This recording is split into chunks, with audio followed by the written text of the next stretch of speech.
Welcome to the Seattle Overload podcast, where Griff and I are going to be looking at the Seahawks offense tape.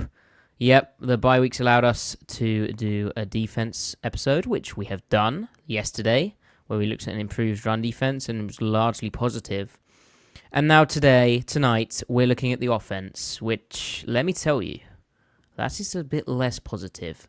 Hardly a shock, given the results, the broadcast, etc. But, we've got some data that I think is interesting to look at about Ryan Grubb. We've got some clips that maybe will highlight some problems, hopefully. And we also have some Seahawks news. But before that, Griff, the preamble.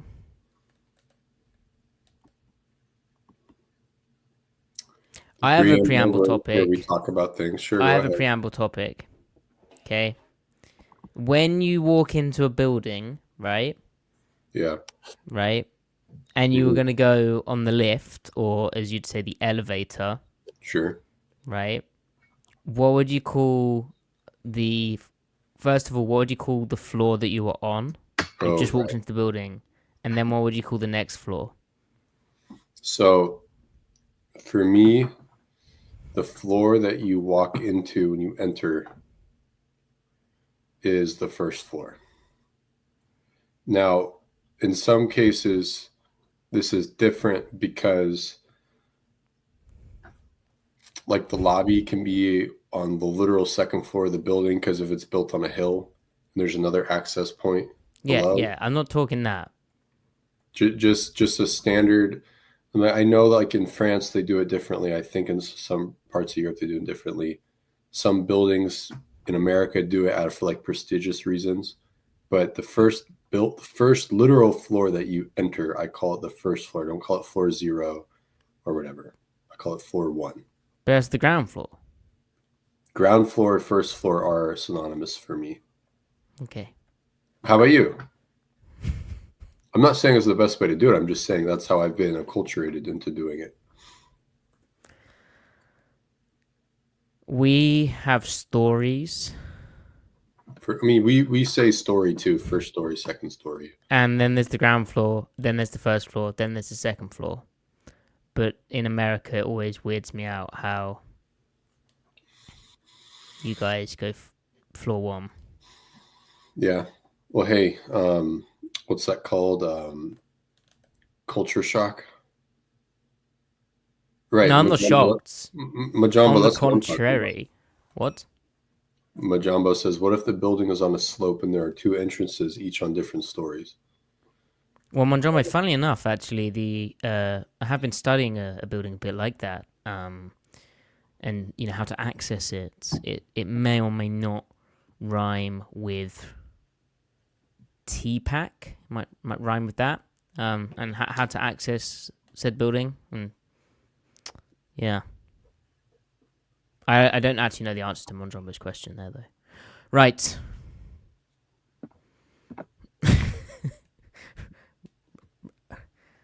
Ricardo. Buddy. Well, is it necessarily dysfunctional or is it just not good? No. Well, do you want to actually answer that on the podcast? Because if we had the answer to that, we'd actually be employed, maybe. Hit it, Matty. Ben, we haven't found the flaw. There's a lot of people. That's what we said early, right? With the Seahawks, this could get a lot worse before it gets better. Maybe. Maybe could. Winning fixes a lot. Losing makes things seem worse than it is. Oh yeah. Oh my. Both are feedback loops, positive and negative. Oh yeah. Rightio. Let's get this show on the road. I click this thing.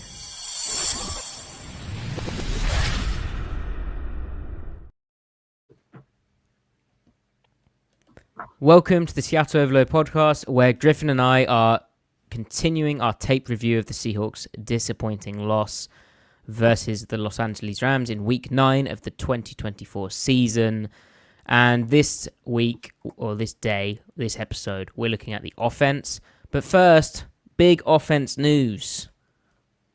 The Seahawks are without their starting center. Connor Williams, after missing 2 practices, has retired. So the guy who they signed to be their new starting center was with the Miami Dolphins, obviously came back from a serious knee injury, and he agreed a 1-year, $6 million contract with the team in the offseason. Started every game for Seattle in the regular season.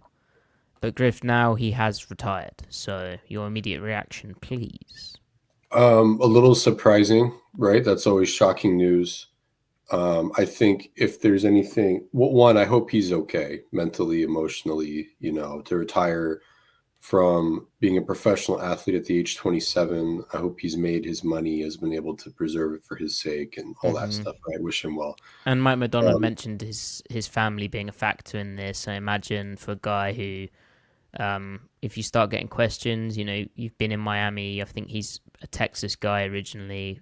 We don't need to know the circumstance there, but his family may not be living in Seattle. I would not blame them if they were not. So as much as I like Seattle personally, so there's all sorts of things which go into a decision like this. Yeah, all sorts of things. Often when, and again, it's always a case-by-case basis. He could have his own reasons completely distinct from others. But when you hear players, like especially older players, that debate, that have elected to verbalize about it on a podcast or an interview or whatever, and they talk about, I would have played one more year, or I'm deciding to play one more year, I consider retirement. The things they typically say is it worth it? Like, is it worth it to keep going? And you look at Seattle's situation and Connor's situation, what we do know, him having that really bad knee injury and signing so late in the process, and then that combined with him coming off maybe a bad game, them talking about moving him to guard, and them just not being on a good track right now, and maybe feels like the writing is on the wall and stuff. Maybe it's just for him, it was that combined with all the things that could be going on, stuff that we don't know, like you said, with his family. It could just been like, it's not worth it. Sometimes players are willing to make those sacrifices for a really good team. And maybe this is just him, like, maybe I've just lost it. It could be more him and less the team, but I'm just saying they could all be variables. It could be all sorts of things, right? Well, and also, it's valid context that Connor Williams was really struggling this season.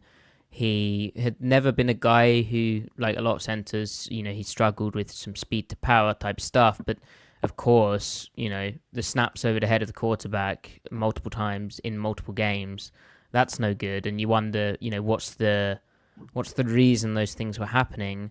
I mean, in my mind, he was trying to snap the ball as quick as possible so that he could then get out to reach block someone or get out to jump set a guy. And almost, perhaps he didn't have the same athletic ability, or at least in his mind, he was needing to compensate for something that, maybe he hadn't had to in the past. That said, the high snaps were an issue in Miami too before he, but I think correct me if I'm wrong here. Well, let's just check. He had hurt his knee before, I think. Yeah, he had a 2019 torn ACL, so maybe the knee was playing on his mind with how he was snapping the football. We don't know. There's a lot of things which go into it. It is still kind of crazy that mid-season a guy just retires, but we've seen it before. Yeah. It can happen. So, all the best for him. And what it means... Yeah, go ahead. Yeah, no, go ahead. Well, what does it mean for the Seahawks? Because he's had a couple of good games, but by and large, he's been struggling. And my line of thinking my hope was, assuming he didn't retire, bring him back next year. What? And see what? Bring him back? Well, where I was going with that is, as the season plays out, assuming he wants to keep playing football, which he doesn't, I was in the favor of bring him back and see if he can rebound and recover and be who he was pre-injury. Also because, it's not like he's been that much worse than Evan Brown and Austin Blythe and whoever else they've had at center, right? No, it's purely just been the whole offensive line struggled, and just the in a way that speaks more to like coaching details and a lack of execution and chemistry between them, rather than him being bad per se. Right. And then really where the bad stuff's happened for him has just been the snaps, which is quite important if you're He's center. had some bad blocking moments, but yeah. But not egregiously worse than an Evan Brown, to your point on Austin Blythe. Right. And it would just be like a flyer, like it'd be a 1-year thing. And if it doesn't work out, whatever. But there is something to be said for part of the reason why they've had center issues is because they keep cycling the centers out. I mean, right, I was in favor of bringing Evan Brown back.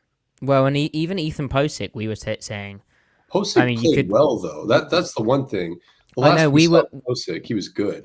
Right, we were saying we understand them moving on but also he was playing pretty good football, and lo and behold, he'd actually become like a pretty solid center. Like more than solid center in the league. So to your point about cycling them out, it's not very helpful, particularly when you've developed one. Anyway, so what it means now is Olu Oluwatimi gets his shot. The fact that this hadn't happened before this point is, I don't know what it says. Like, obviously they wanted to give Connor Williams the chance. Quitting on a guy after a couple of bad snaps wouldn't have looked good. After a couple more bad snaps, maybe it's slightly surprising that Olu didn't get more work. Or I don't know if does it hurt an offense to split reps with a center and let them compete in a game? Possibly. Like, there is a quarterback chemistry. Not that they go under center that much anyway, but having a consistent Mike Pointer, the guy who identifies who you're double teaming towards or who you're sliding towards in pass protection, I guess there's an advantage to that. But anyway, it's Olu's opportunity now. The second-year guy, 5th-round pick in 2023, just 25 years of age. He was, of course, the best college football center in 2022. Oh! This dog's been biting me the whole time. I don't even know which dog that is. It's Miles. That's Miles. That's why. Good boy. Right. Yes, bro. Is Miles a fan of Olu? I have no idea. But he wants my attention right now. He doesn't like that I'm talking to someone that isn't him. Sorry about that. And Olu Griff wasn't able to win the job in the preseason. Yeah. I actually was a bit disappointed. He looked solid in 3 games last year, but the preseason was somewhat disappointing. But then I don't know how much to read into that, given some of the O-line stuff we've seen with the, first string in the actual real games. Right. Well, then also he dropped weight. And I think he dropped weight because he thought there was going to be a lot more snaps played and even more passing. And I think he wanted to be more slanted toward pass protection, but I don't think the dropped weight helped him out. Some players drop weight, gain weight for a specific purpose, and then they lose too much of something else. They lose too much strength, and the speed gains don't offset, right? Or the other direction, the strength gains don't offset what speed they lose. And in his case, I think he just lost too much play strength, and whatever gains and quickness wasn't enough. So, I mean, I don't know. Maybe he's trying to put back weight on, but put weight back on. We'll see what happens there. I mean, I'm rooting for him. I think, like you said, like we both liked him at Michigan. He looked decent for a rookie spot starting last year. So, we'll see here. But ultimately, just the O-line decisions, some of it's bad luck, but a lot of the O-line decisions was bad process too in the offseason. And for me, it starts with not retaining Damian Lewis and the cascade of events that occurred thereafter. And like, I understand not wanting to go above a number. Schneider's pretty stubborn about that. He doesn't overpay at certain positions. He just doesn't. But so I get that. So I'm kind of talking out of both sides of my mouth here. It's regardless. It's unfortunate Lewis isn't here. They cannot get the center position right though. They just can't. Well, and to do it so late with a guy like whoever, he's When it comes retired to now, I forgot his guard, name, but to do it so late and then get it, I mean, wrong, yeah, not for the good. most part, with the exception of this season, I actually think Schneider's execution of how he approaches guard is decent ever since 2018, frankly. It's the model that he's shooting for is just not very fun. So like if you're going to bring in veteran guards, if that's going to be your philosophy at guard, I'd rather you bring in Mike Potty and J.R. Sweezy on a second stint than Luke Jokel and Laken Tomlinson. I thought he was doing okay cycling if you're going to be of the mind of let's cycle in veteran guards. I thought he did that well after years of not doing it well with Cable. I thought he did it okay with Solari and Dickerson. Drafting Damian Lewis, I thought in the third round was a big win. But those guards leave, and Blake and Tomlinson didn't work, and Bradford, I mean, that's not working. So I don't know. Whatever he had at guard, maybe he lost it. Center, though, I mean, again, like Ethan Posick was kind of a happy accident almost because he was moved all over the line, and I don't know. Schneider's got to figure it out, though. Well, and Olu hopefully will his pad level and just play strength seemed real inconsistent / troubling in this past preseason, and he's up against one of the toughest tests possible in his first start this year.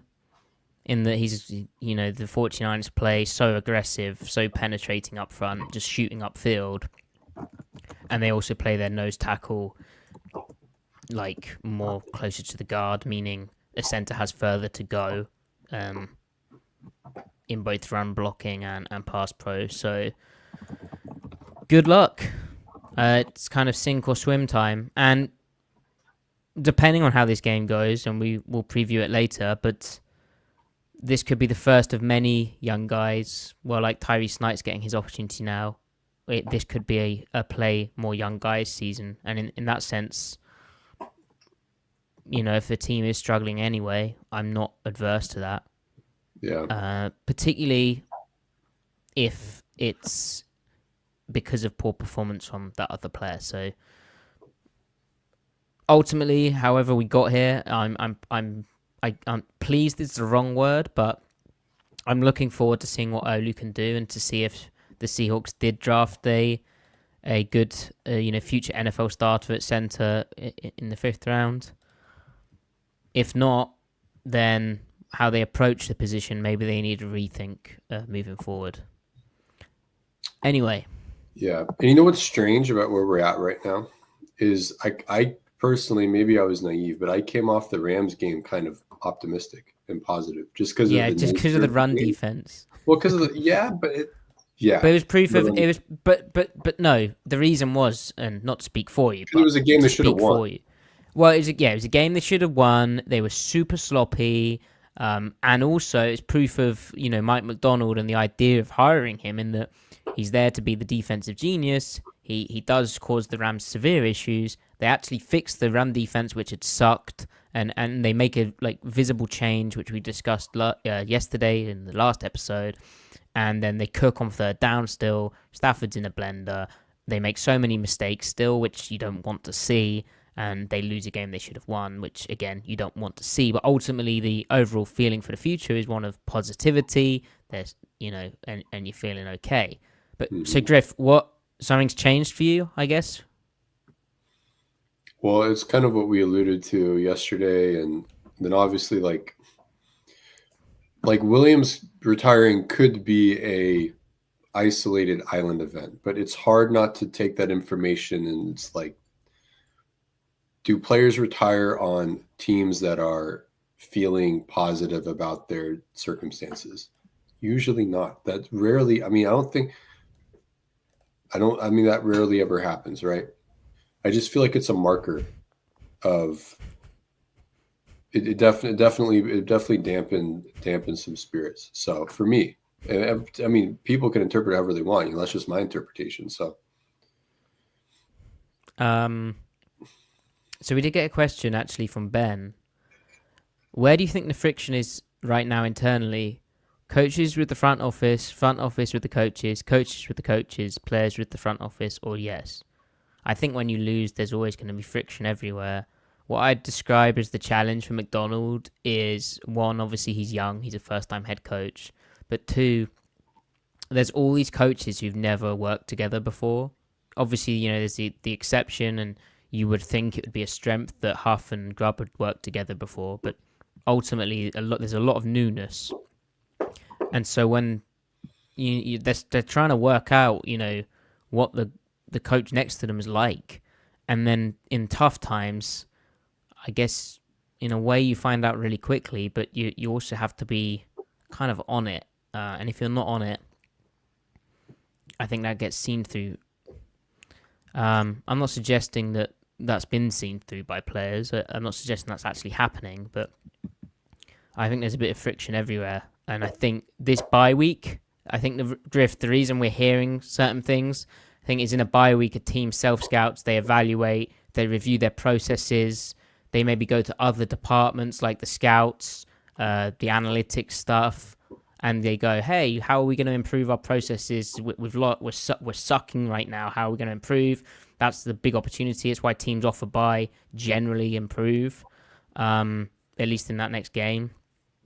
And so that's why I think Griff, like, and for McDonald, who'll have been caught up so much in, I imagine, doing the defensive stuff, he will have had a chance to assess more of the rest of the team, and it's probably not good. Like, the offense is so poor. Yeah. What are your thoughts on this? I think with the word friction, it shouldn't be surprising that a team could have, you know, a rough atmosphere here and there when you're losing. That's pretty common for NFL teams. But because it's common, it could, to an extent, it's kind of normalized. And these, you know, buildings, locker rooms, office space, they probably are kind of used to it. It's not like it's not like a foreign concept to them. So it might just be business as usual. And as we know, like the Pete Carroll teams had a lot of drama going on that we wouldn't hear about, even when they were winning, right? I mean, some players on the team hated each other. I don't think the players have it out for each other, but like for Derek Hall and Jaron Reed in the heat of the moment to have their little, you know, scuffle during a game, that's an example of when things aren't going great, you can pop off here and there, right? And if you use that as a microcosm, like I wouldn't be surprised if, to answer Ben's question, it's all of it. But how much, to an extent that it matters, I have no idea. Like I said, all this could go away if they beat the 49ers. Like, could you imagine what kind of a it would be a win, but it'd also be a symbolic win too, right? But if they lose to them, I mean, who knows? Who knows? Finger pointing. I mean, how did Jaron Reed intimated a little bit that cutting Terrell Dodson outright was a little shocking to him, and for him to say that. Yeah, let's the full. Like, what is his unfiltered perspective? Again, I don't want to. Yeah, let's get the full quote on that, because that was very interesting. Like, he said, "I've never seen it happen like that on Tyrell Dodson being cut, but it is the business nature of the business, and I control what I can." Which, I mean, it's kind of what I was saying yesterday about this isn't a premier destination for players to move to, and I think the way they did it, mid-season, after the trade deadline, saving, what was it, like $500K on the cap, and seemingly there's a disconnect in the locker room of how that's been explained. Right. Also, that's slightly unusual and doesn't look good. Because you can send a message to guys that you're on notice, but there's maybe a better way to handle that in terms of, you know, and we don't know the full picture, but like letting a guy actually compete, or it's just slightly odd. Yeah, who knows? And then the other thing is, like, when you're losing, don't you kind of want your team to be pissed off? You know, there's unproductive versions of that. and productive, constructive versions of that, right? So Right. it's hard to know, but And we've seen the team, they're playing hard. There's a lot of effort still. effort is not an No issue. one's quitting. So Yeah, yeah. definitely not. So Uh, I think everybody's bought in, like top down. Everyone's bought in trying to compete, but it's just like I'm not suggesting that. right. So let's look at the Seahawks offense. I don't know in terms of what plays we want to look at tape wise, but just one interesting thing is I felt like the past few weeks Grubb has tried to change in terms of mixing in a bit more run game and also mixing in some more formational diversity. So rather than have that just be like a complete anecdote, some like neat illustration of this is if I just bring up runningbacksdon'tmatter.com and the neutral pass frequency section, which hopefully loads. But you can, when it does eventually load, you'll be able to see. So the Seahawks on the season, their early down pass frequency, and this accounts for win probability because obviously when a team is trailing by a lot, they will just pass, and vice versa. They're the third most pass-heavy team on the season. And they were way up here with the Browns and the Bengals. But if you look at simply doing this, so this is the last 4 games we've seen from the Seahawks, 6, 7, 8, 9. Remember where the Seahawks were in their position? And what would actually have been smart is if I just could have contrasted it. And why does this take a while to load? Anyway, the Seahawks are now middle of the pack, so that's dipped. So and that correlates with McDonald's saying he wants to get the run going a little bit. Yeah. And how this looks after the bye, even more interested. So they're trying to run more. If you look at pass over expected, if we do this, you can see how the Seahawks, it's all green basically. They were passing on whatever the down and distance, they were passing way more than expected. Although interesting, the differences. Mm-hmm. Then since week 6, so the last 4 game sample size again, that's changed, particularly on second and short and third and short, which that's slightly odd. Sense. I mean, there's logic, there's thinking behind that, though, right? There's short thinking, I guess. Yeah. Now, some data, Griff, which interests me, and I think this is an example of the problem. So, formation-wise and play-wise, the Seahawks are massively shotgun. Like 357 of their gun passes. 357 of all of their passes have been from the shotgun. It's 357 of 386 passes, right? So massively shotgun, which that's not a surprise, right? That's what we expected. And they only get into under center looks, right? Basically to run play action or run the ball, and it's so transparent when they're in under center. So they have, Griff, 84 non-shotgun runs, right? Mm-hmm. To just 29 non-shotgun passes.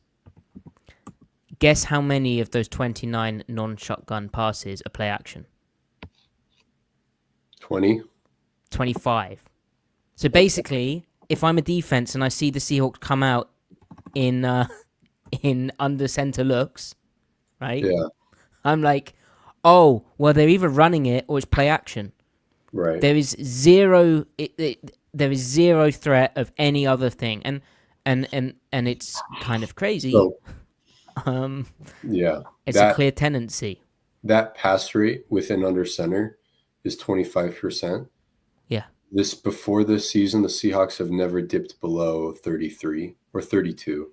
and that's league average 32. They've been as high as like 40% multiple times. They've been top 5 multiple times, even in their run heavy years. So that's Grubb, one, not spending a lot of time in under center, period, which is an issue. And then secondly, when he is an under center, he's still not optimizing himself. Right. So it's just like, what is going on? Like when we talk about macro structure, and then here's the other thing, like not to jump ahead. One of the reasons why you go into under centers, you can access your max protect pass game, right? Play action, 2-man routes downfield. And bring more guys into the box, right? So you're max protecting, but you're also sucking those guys down. You're not allowing them to double guys. You're making them singled up still. Right. And so at UW, both Grubb and DeBoer, they were, because they didn't use a lot of under center there, right? They had max protect packages out of shotgun.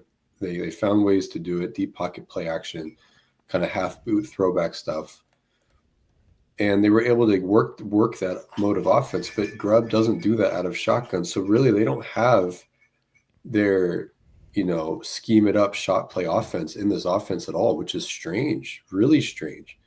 And clearly Grubb doesn't think you can do that out of gun as easily in the NFL. Okay, fine. Therefore, run more under center, but he doesn't want to do that. So it's like, okay, well, be serious about pistol then. And he only dips his toes in pistol. I just don't get it. Like, it's not cohesive at all. It's not a well-structured offense. He has good designs here and there, but they're completely undercut by the environment that he's created. And so, Griff, I don't know what you have for like Seahawks historical play action usage. Play action guys just being good just in general because it is relatively low risk in terms of, it's a very clear progression for the quarterback in terms of read, structure. You could get a negative play from a guy, making a sack but beating a block, but generally you're protecting. If you've sold the run fake well, you're able to pick stuff up, and then you can get very explosive. So it's sort of good risk reward type balance.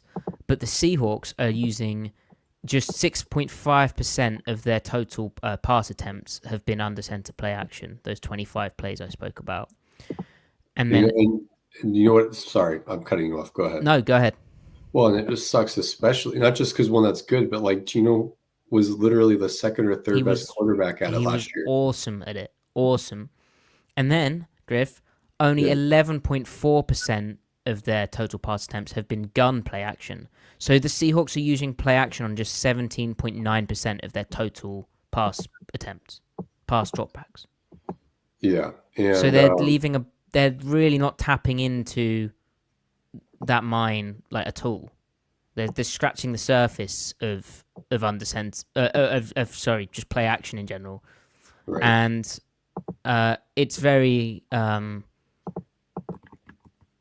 easy to be like play action good, do more of it, but at the same time, in this case, it actually worked. The other indictment here is that they're not very good at play action this year. And I suspect that's in part because they're not like spending enough time in it and committing to it. Sometimes you don't do a lot of something because you're not good at it, but there's no way a team with Geno Smith, DK Metcalf, JSN, and Tyler Lockett should be bad at play action. Yeah. And one of the things that helps out about O-line is play action and running the ball and creating run-heavy environments so the defensive lines respect the run and respect the run keys. And you only have to look at, some of the Seahawks O-lines that they trotted out there, and how they weren't the best pass protectors. They had real issues, but how did they move the ball? It was with the play action stuff. And I mean, not to get, let's just say it. Coming from college, obviously Grubb had a pretty good offensive line. There's more of a talent discrepancy in college, and I don't think he really had to worry too much about, talent issues. But now the Seahawks here with their offensive line, obviously everyone in the NFL is more or less even, but the Seahawks have a bottom tier O-line. They're not a dominant O-line. Nowhere near as dominant as UW was for a lot of the games they were in. And if you're asking them, as that Tom Brady quote about dropping back so many times out of the gun. I mean, Yeah. Griff, 41.4% of the Seahawks pass attempts have been three-step gun. Yeah. Or pass dropbacks. Pass dropbacks should take. And so, yeah. So dropback stuff you're saying, right? So yeah, called, like, they're called passes, because sometimes you could call a pass, Sure. the guy sets up and the ball doesn't come out. Yeah. One of the things when we watched the UW offense that we kind of talked about was the play action was great, the shot play design was great.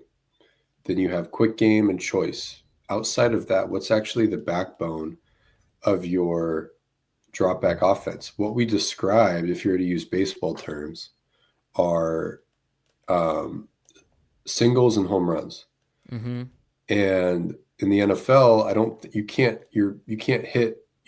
can't structure yourself that way, because the home runs don't come as frequently, and you can't stretch your singles out into doubles. So good offenses in the NFL build themselves out of doubles for the most part. And then the singles and home runs come as they do. Some teams might lean in one direction more than the other based off their personnel. It can make it work. But in Seattle's case, they can't. And so our question was, well, what is Grubb going to infuse into the NFL that he didn't use it at UW? And that question, I mean, oddly enough, he kind of did do some of that. Like, there actually is some really cool progression dropback passing that he did not do with Penix. But what's gone by the wayside is, ironically, the shot plays, which they have an incredibly low shot percentage, and they're not a very explosive offense. And then they're not, as we already talked about, they're not using play action very much at all. It's strange. I don't get it. And so their empty stuff has improved, but I still don't like how half field it is. They were full field last year and empty. They weren't afraid to do that. But I'm not going to complain about that because it's working. So, don't complain about something that works. Like, that's actually the one thing Grubb is doing well is empty. So I don't know. It's really strange. Ultimately, though, the current play calling approach is not fitted to the offensive line. So there's a lot of very good, O-line numbers out there, to show that Geno Smith's been under pressure so much, and he's obviously performing worse when under pressure than when kept clean, and guys are winning very quick on the offensive line. But you have, as a play caller, it's your responsibility to help them, and I think what we've just spoke about isn't doing that. Another example of this, moving the pocket, Griff. So SIS charts this as designed rollout left and designed rollout right. So, varied look for the pass pro, running away from the pass rushers, just helping them out. The disadvantage of it, of course, is it cuts the field in half. But I remembered early in the season seeing Grubb do a bit of this and being like, oh, that's cool. That's a cool little compliment. And I was like, I don't really remember it in the last few games. And it's really, we're talking about a play you do once or twice a game. But it's just a nice counterpunch, a nice way of taking some heat off the O-line. But anyway, go and look at the data. Seahawks have run 8 sprint-out shotgun plays, right? 8. But 6 of those came in the first 4 games. So I don't know what happened. I don't know why they were like, nope, that's not for us. And then 7 dropbacks of under center moving the pocket, and yet 6 of them came in the first 4 games too. So they're not moving the pocket. Well, they haven't moved the pocket as much. I just don't. They've tried to sprinkle in more chip pass protection in recent weeks. It feels like I need to look at the numbers for that, and maybe build in some more max protection looks, particularly on like third down, third and long, 7-man, 6-man pass pro stuff. But overall, like, a common criticism of Grubb, I think, is that he is just kind of calling plays and he's kind of lost in the sauce and it feels disjointed. Yeah.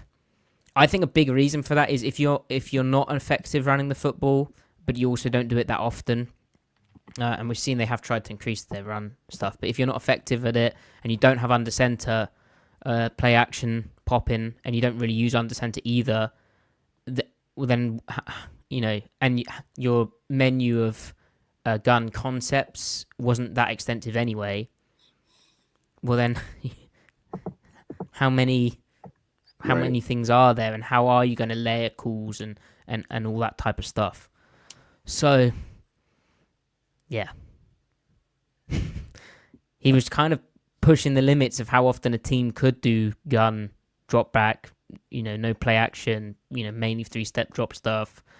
And he's found the limit, and now they're trying to add stuff a bit, but not really.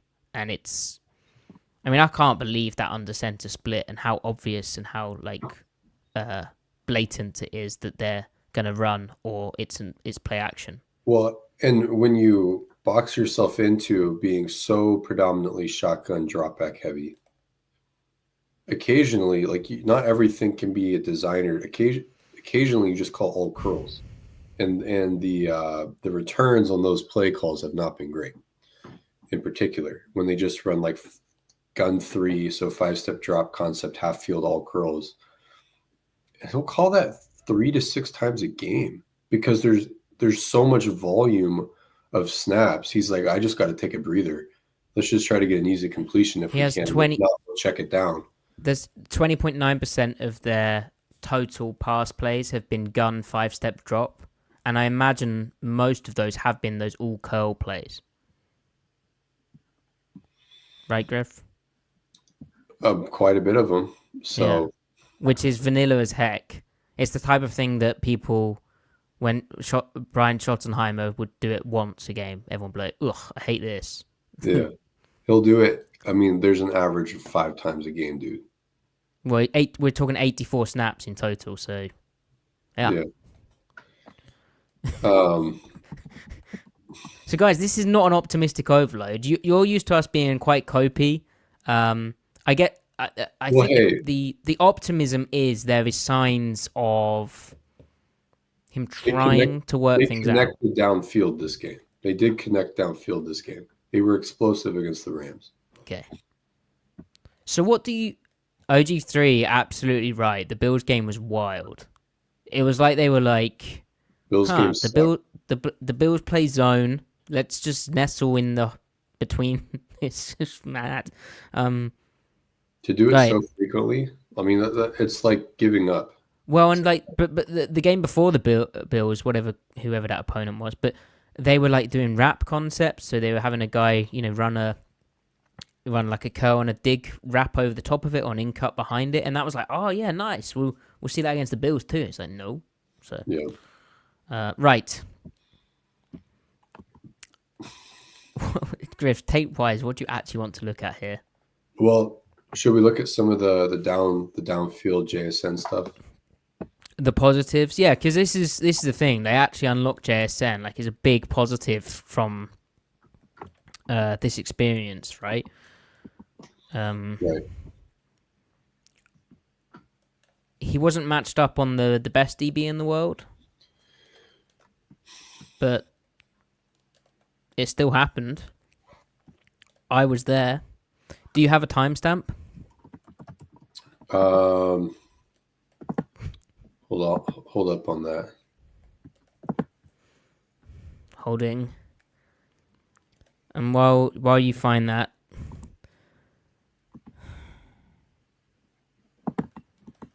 let's chat. If you have any questions, please do answer them. And if you have not already, like the video. It does help us. Second quarter with 24 seconds left. Okay.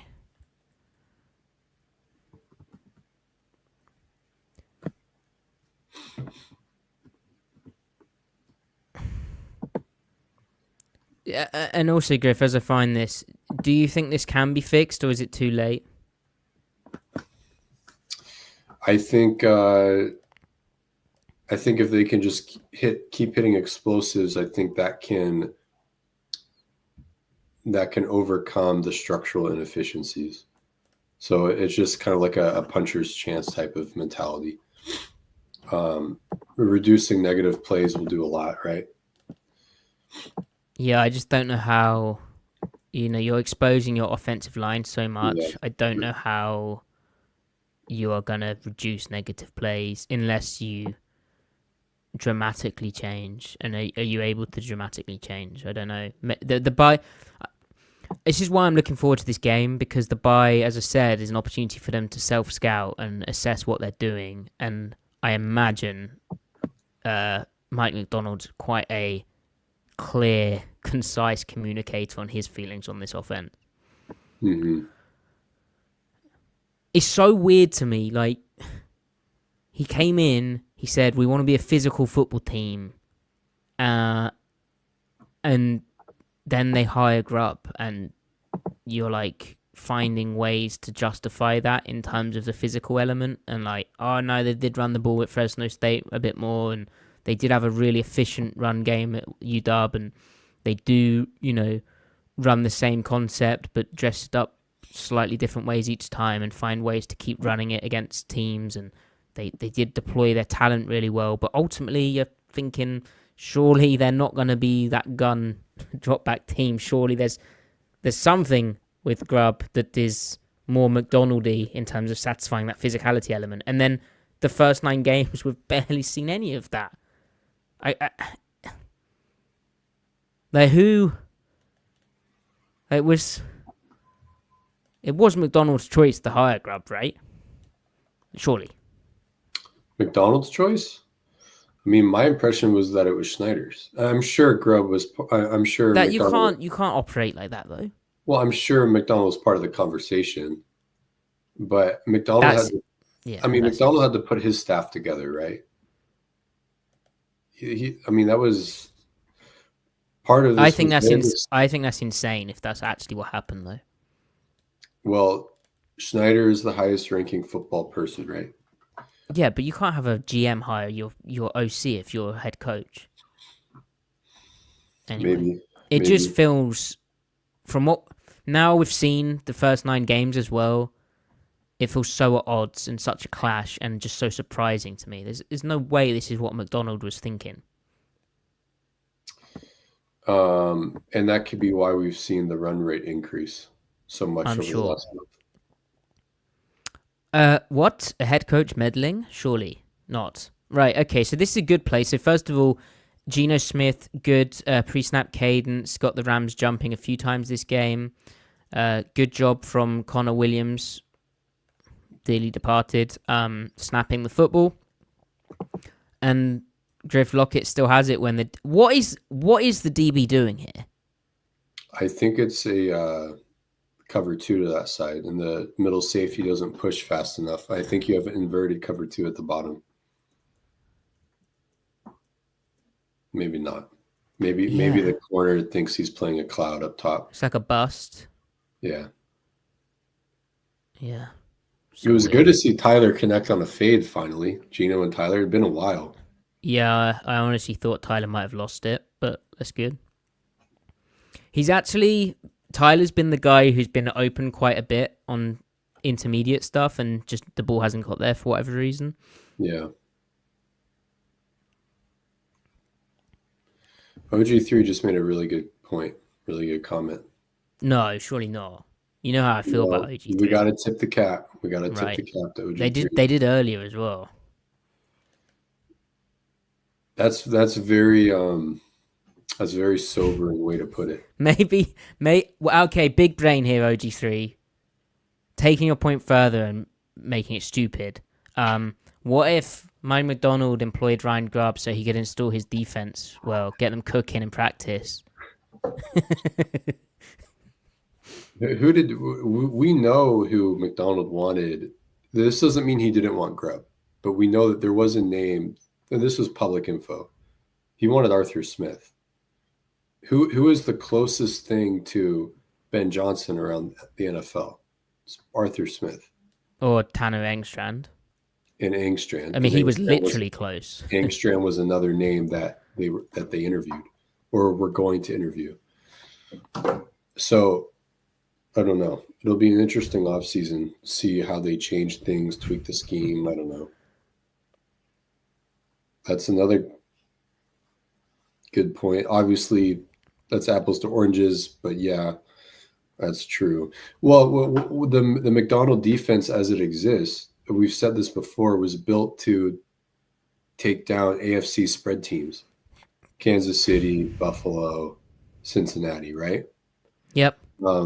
Although, I mean, Buffalo can do everything on offense. They can throttle it down or they can spread it out. But then, of course, what is the college game? Yeah, but so can Kansas City.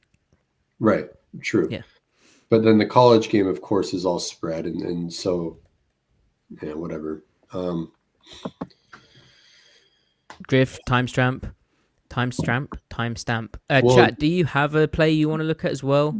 did we? The whole point of a chat function is if you have a play you want to look at, well, we can bring it up. We have that ability. Did we get the one second quarter, 24 seconds left? What, this? Yeah, Mid screen? No, not the mid screen. Okay. This one. It's a big. Yeah, 1st and 20. Yeah. All right. Yeah. So earlier on in the season, Griff, you had commented on their empty formation splits. Here, Yeah. this is different, right? This screams 7-man pass pro and we spoke a bit more about how Grubb's trying to help out the offensive line pass pro wise as the season's progressing, particularly the last 2 weeks. So you can chip with these guys to help out your struggling line by playing them in wing positions. So why did you want to look at this one, Griff? Well, like you said, so previously when they were in empty, whoever was on the ball was kind of the tell of who was going vertical.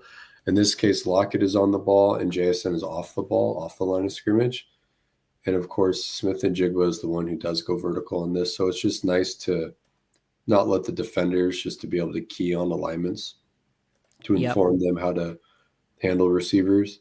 And then, like you said, it's cool to see the tighter alignments from the tight ends, allowing you to get more protection. And we see that actually helps meaningfully here.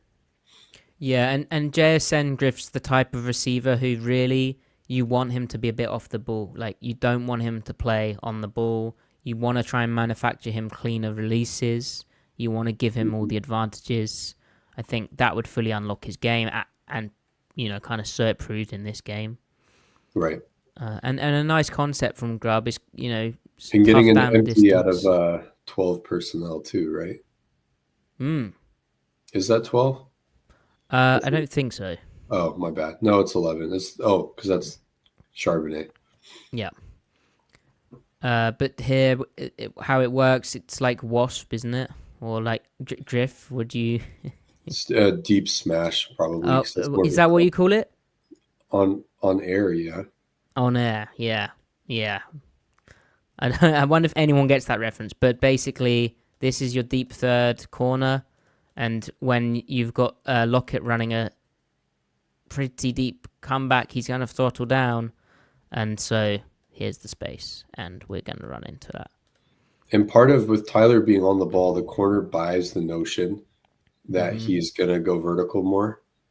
Yeah. So that's whereas if he was off the ball and going vertical, he might think, oh, okay, I might get high load. It might be smash. Right. And vision and timing wise, if this guy's on the ball and Tyler's off, this guy's vertical first, so you get as deep as the 2. But because JSN is off the ball and Tyler's immediately pressing vertical, you kind of lose him as he goes like this, and he's later, right? Right. Also, guys, this in a way, bizarrely, is an example of if you're under center with max protection, you would get a very similar effect here in that 7 men, look how much time Gino has in the pocket, and ultimately these are the only 2 guys who matter. All these guys are irrelevant. Right. The next play to look at could be the literal next play. Nice. And this is when I thought Seattle was going to win. Same. So JSN on the ball here as the... It's the X, really. Yeah. No, not this one. Did you go too far? No, I did not go too far. Okay, my I bad. did go too far. I did not go too far. It's I did the go too far. touchdown. It's the touchdown. So what do you like about this one? Because it's empty again. You have Lockett on the ball, off the ball, off the ball, on the ball, off the ball. Mm-hmm. So by doing that, they're just hiding who could be going vertical. Of course, A lot bit of of obfuscation. There you go. 5-man pro legit. That pocket is, the tackles do okay. Gino's just unconscious. What's crazy about Gino here is that even when the O-line is bad, he keeps giving them chances with how he plays in the pocket.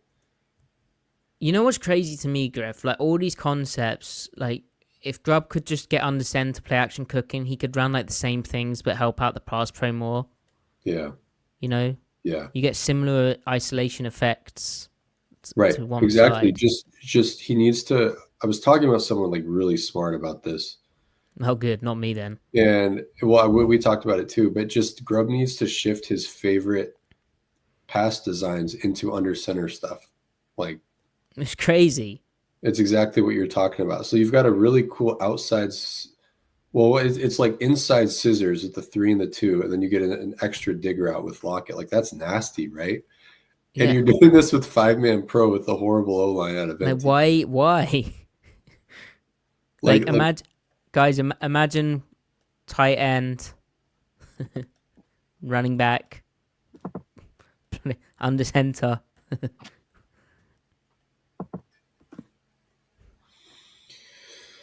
Yeah.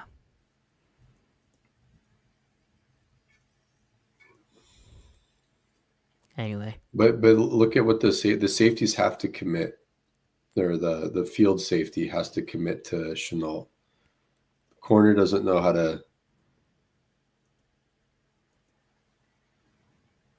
I mean, if the safety and nickel somehow pass off the scissors concept, and if Gino had a pocket, you wonder if he would work to Tyler, right?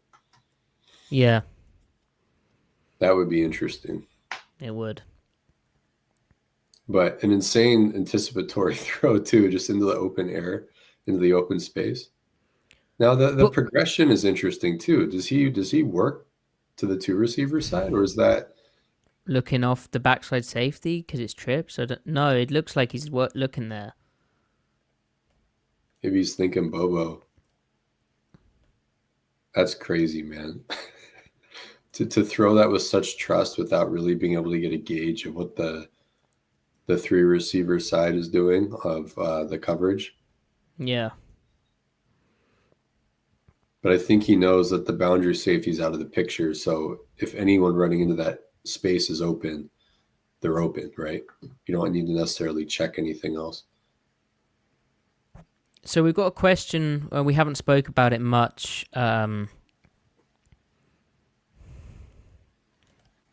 Axel saying, I want to know what is going on with failed run plays. Griff, what are your thoughts on that? They're just not blocking. Oh, wow. Very, very good. But is it the same thing as what we saw early in the year where, like, on zone, when they're trying to combo guys, you know, they're just so out of sync and out of joint, and they're not doubling in a good way, and then on gap concepts, are they blocking, you know, the same guy at times and leaving one guy unblocked, or is it a development of not blocking? It's probably all of it, right? Yeah, it's just bad. There's a lot of things going wrong. Fourth quarter, a minute left. Mm-hmm. It was cool to see JSN get going on a wheel route again. Look at that's not a bad guess, chat. It's not a bad guess. That's pretty good. Not too shabby. Wrong play, but here we go. This is what he wants. He wants to permanently be doing this. Yeah, this is all Grubb wants. This is what he wishes he could just live in this. Yeah, so he gets man coverage indicators, right? And so immediately he's like, all right, I'll just run my man beater stuff, get vertical downfield. This is exactly what you want JSN doing, right? Yep. Good.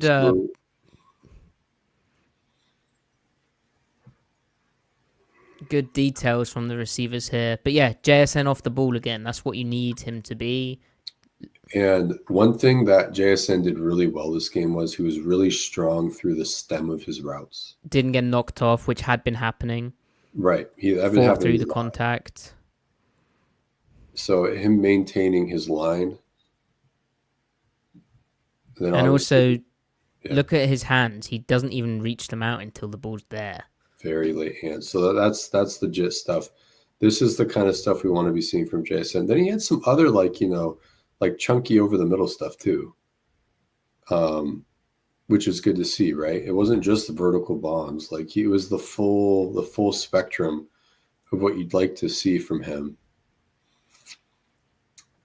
And it kind of gives you a peek into the future of him being able to absorb, not all of it, but some of the contributions Tyler has given you historically downfield. Yeah. So, of course, that's not going to be Jackson's main game, but he's going to give you quite a bit of that, right? Yeah. Yeah, and I'd criticize partly due to that kind of getting bullied the deeper downfield and just getting knocked off routes and also just, this ball tracking stuff. I'd questioned whether he could do this consistently, but this game is a big, okay, really good signs that this is going to be him. Yeah.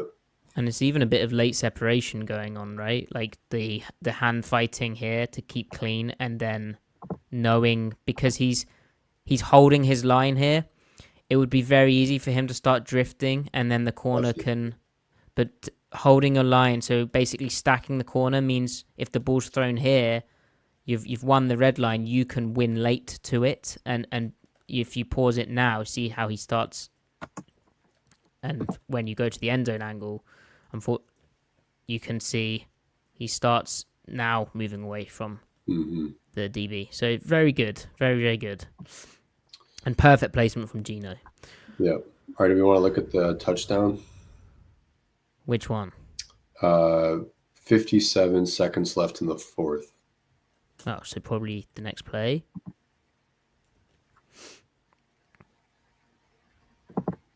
Same type of motion, same look with basically the same play that he almost caught earlier, right? They motion from this formation. The toe tap play? It's the same play. Oh, yeah. He cooks the nickel here, dude. Yeah, 14 was in a tough spot. Jason had him in hell, man. Nice stem. Yep. Little crossover. How did they lose?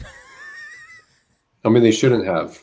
Wait, if they'd even get field goals on the interceptions, they win this no problem, right? Right. It was a lot like the second Rams game last year that they had no business losing that game. They should have won that game. There's a few Rams games over the years I can think of where they had no business losing and did. Right. Gino rifling that in there is so insane. It's so cool to have a quarterback that can just do that and is willing to do that over and over again. That's bang. Crazy. That's a dot. Yeah.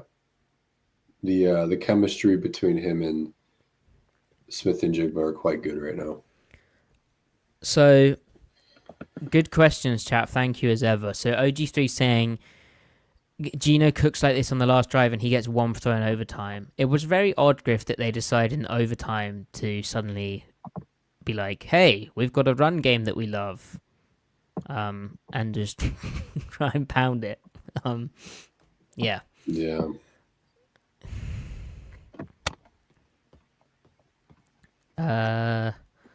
Let's find. There was a good question. Why didn't I save it? Ah, well. How about the Monjumbo, other? you asked about the Cody White big gainer. Yeah, we can look at that one. That was overtime, right? I think so. We could also look at Tyler's back shoulder, 14:21 left in the fourth. No. Okay, yeah, we'll do Tyler. I'll get Cody White's timestamp. Thank you.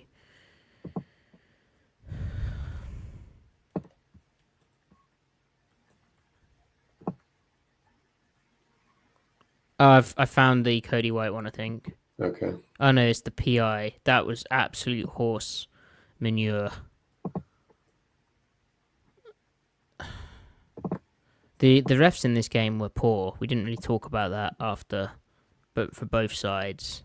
The Cody one is 1:33 left in the fourth. Cool. Thank you. Okay, so this is nice. Again, this is what Grubb wants to live in, right? Mm-hmm. He Right. has the beaters. It's just how many do you have, and Well, the thing is, against proper teams with proper DBs, how often can you do this? you would get these looks more if you would live in different Different structure. different structure. Because even in under center, if you do that, if you go into the dot and under center with 2x2, you can still 7-step drop back and just throw a rhythm go ball or a rhythm fade, right? Especially with Gino. Yep. But this is awesome. Like the cornerback is high and on top, and Tyler's so good at late separation like this. Total landmark rhythm throw. Holding the line. That's Gino and Lockett putting their work in together in the offseason training camp. Countless reps. Yep. Like that to the field. Like that's pretty sick, man. That right there is just we're better than you. There's nothing else going on there. That's a fun one. Yeah. All right, so then 1:33 in the fourth, did you say? Yeah. Okay.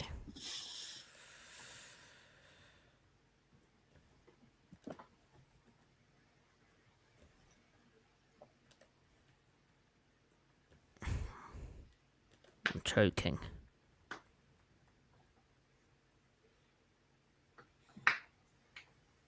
This was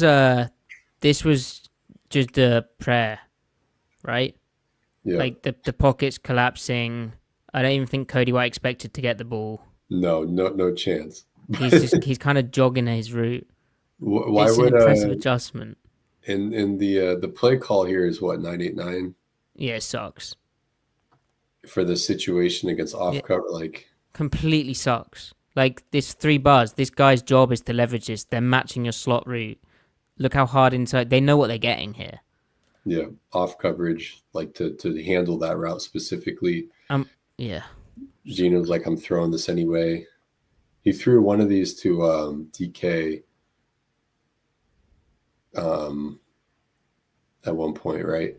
Right. Early on. I can't. What game was that? I want to say it was a home game. Also, this chip is appalling. It's fuck? Like chip. What's the point of you?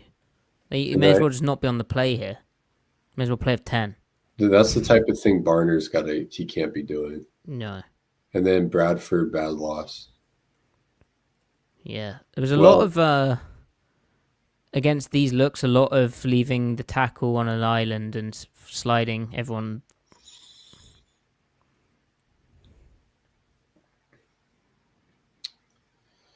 Well, and you got to trust Cross, right? To an extent. Yeah. But he still gets beat here.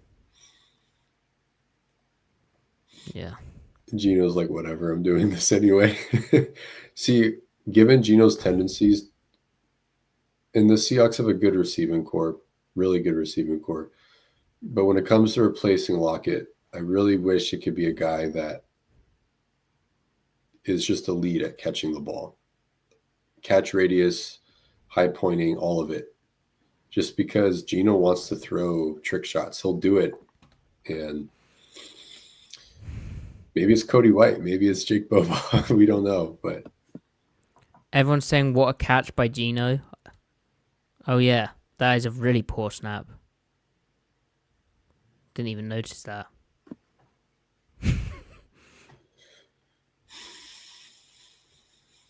At that point, he's just like, screw this.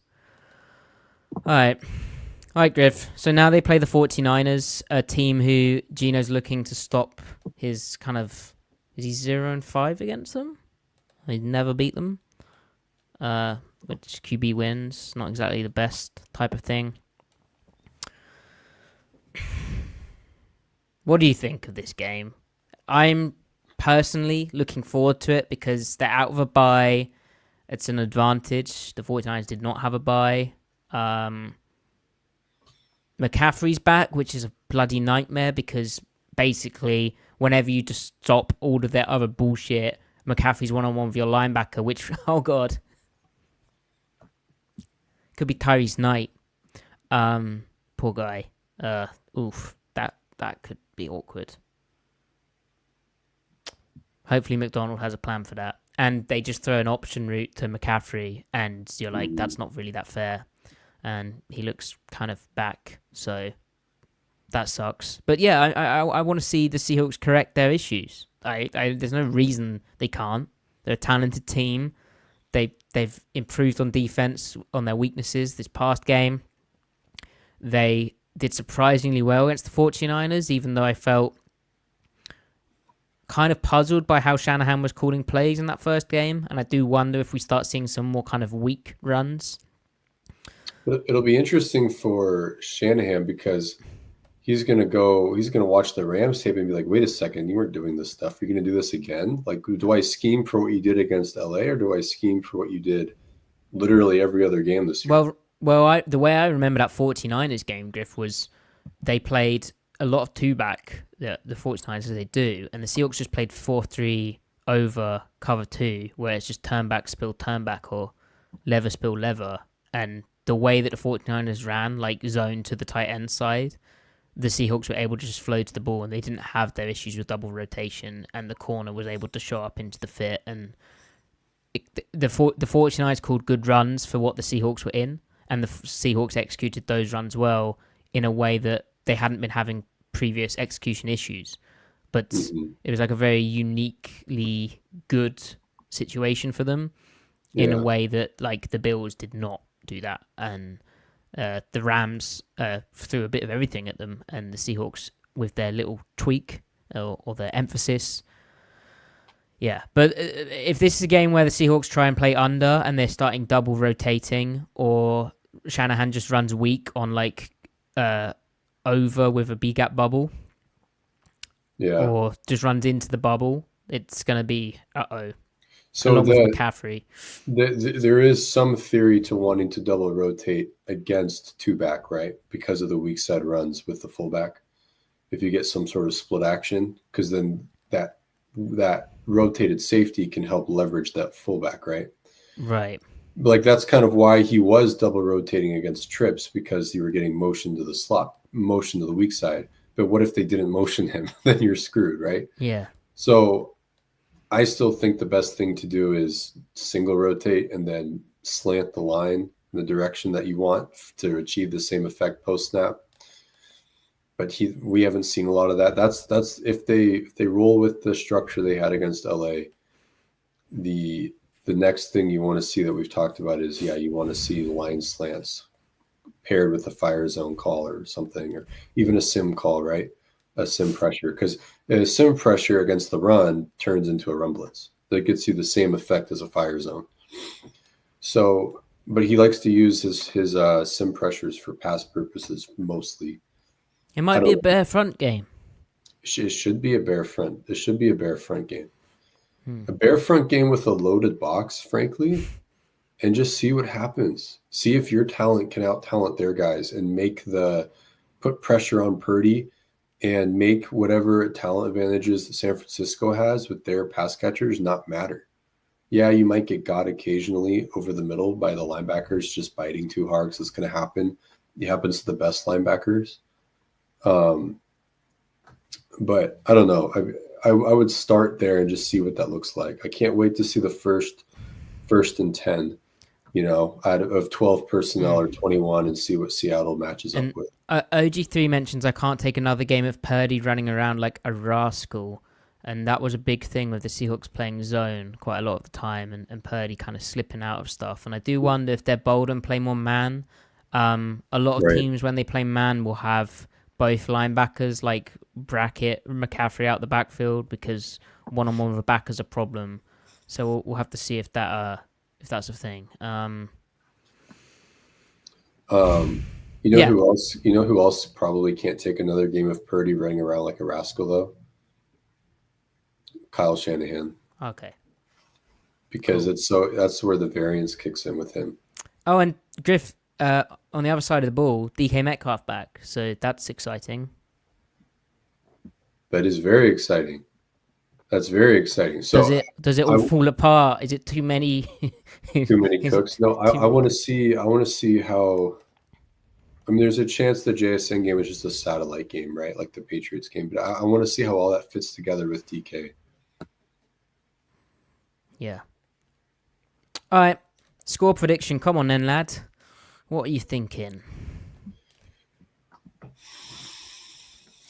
26-22 49ers. 26-22? Yeah. Wow. Hold on.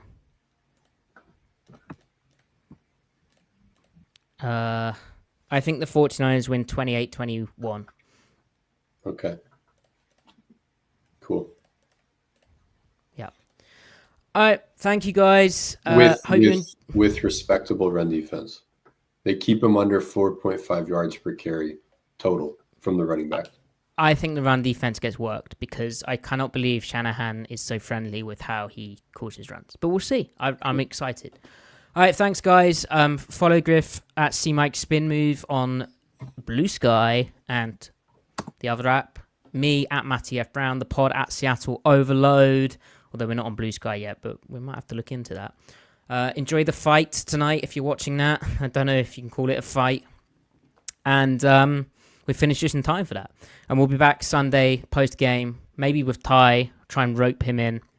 But appreciate all of you. It was fun going back-to-back. It's great to see so many of the same names in here. And thank you for the great questions and comments. And, look, it's a really fascinating season. When was the last time a Seahawks season was this interesting? There's so many potential things at play. So whatever happens, we have each other. And Griff, on that note, do you have some closing wisdom? No, other than here's some wisdom.